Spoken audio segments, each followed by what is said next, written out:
খুবই বড় মসজিদ, আগেকার তুলনায় জান্নাতের বাগান করে ফেলেছে, খুবই ভালো লাগে দেখতে। আফসোস এটাই, এত বড় একটা গ্রাম, আবার নবী দিবস, 1.5 কাতার মাত্র মানুষ মাগরিবের নামাজ পড়েছে, এতগুলো মানুষ পড়ছে কি? দেখবেন কিছুক্ষণ পর যখন ফুরফুরার হুজুর উঠবেন, উনি যখন উঠবেন দেখবেন এই জায়গাটা জায়গা দেওয়া যাচ্ছে না। আসলে হক কথা এমনিতেই লোকের গায়ে লাগে, এটা আমিও জানি, তারপরেও বলতে হবে, কিছু করার নেই। কারণ মুখের দিকে তাকিয়ে হাদিস বলা তো আর সম্ভব নয়।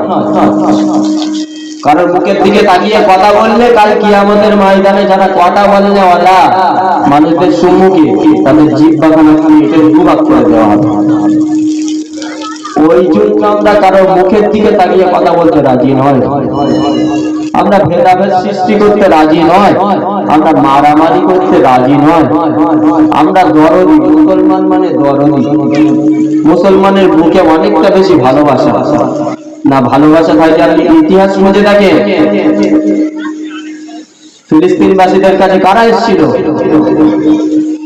আসার পরে তারা কিন্তু খ্রিস্টান, বাগদাই, কাওরা, অমুসলিম ছিল, তারপরেও কিন্তু ফিলিস্তিনবাসীরা জায়গা দিয়ে নিজেদের বুকে করে নিয়েছে। করার পরে এখনো মার খায় ফিলিস্তিন, তবুও কিন্তু কাউকে কষ্ট দিতে যায় না। আল্লাহ নবী রহমাতুল্লাহ আলামিন তো মার খেয়েছেন, তবু কাউকে মেরেছেন, এরকম ইতিহাসে নেই। মুসলমান দরদি। আমরা যদি আপনারা পারেন আপনাদের পায়ে হাত দিয়ে বলবো, আমরা কেন নামাজটা পড়ছেন না? আল্লাহ আপনাকে বানিয়ে কি আল্লাহ ভুল করেছে? আল্লাহ আপনার সমস্ত নাজ নিয়ামত দিয়ে কি আল্লাহ ভুল করেছে? আল্লাহ তুমি যখন সকালে ঘুম থেকে উঠছো, তোমার সুন্দর থেকে সুন্দরতম একটা সূর্য এনে হাজির করে দিচ্ছে, এটা কি ভুল করছে? আলো দিয়ে তোমার যাতে কাজ কারবারে না অসুবিধা।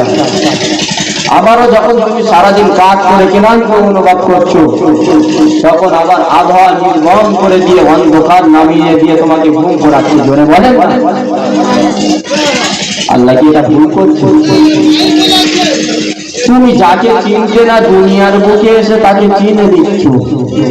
এই ইউনিভার্সিটিতে পড়ো, তুমি 10 জনকে চেনো, 20 জনের সাথে তোমার আপনি পরিচয় হয়ে যাচ্ছে। আর যে আল্লাহ তোমার ওখান থেকে বানিয়ে পাঠালো দুনিয়া এসে কিভাবে ভুলে গেলে তাকে?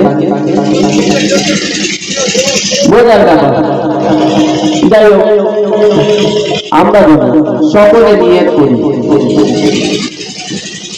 গুনাহ মানবের দ্বারাই হবে। গুনাহ হওয়া মানে এই নয় গুনাহ হওয়ার পরে ক্লান্ত হয়ে যাওয়া। ক্লান্ত অনুভব না করে কোরআনের একটা আয়াত আছে, আয়াতের দিকে আমরা তাকাই। লা তাকনাতু মির রাহমাতিল্লাহ। বান্দা তোমার কতটা গুনাহ রয়েছে? খুবই বেশি। তুমি চলে এসো, ইন্নাহু হুয়াল গফুরুর রহিম, আমি দয়াশীল, আমি মাফ করে দিই। জোরে বলেন।